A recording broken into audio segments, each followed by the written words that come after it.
Is our law higher than the voice of the people? Mr. President, the law is supposed to protect the people. What we are asking, Mr. President, is the return of the value of good faith. I understand, Mr. President, what the gentleman from Pampanga this morning was saying, that it is not a requisite to return the money na kinuha po ng mga kontraktor, ng mga kumita po sa flood control project, Mr. President. Tama po yun, hindi po. At meron pong prosesong sinusunod tayo. O yun naman pala eh.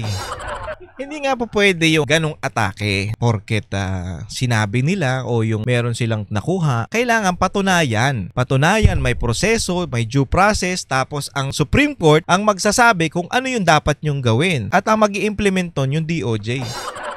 Ang nangyari, parang ang DOJ yung Supreme Court kasi sila may sarili silang batas.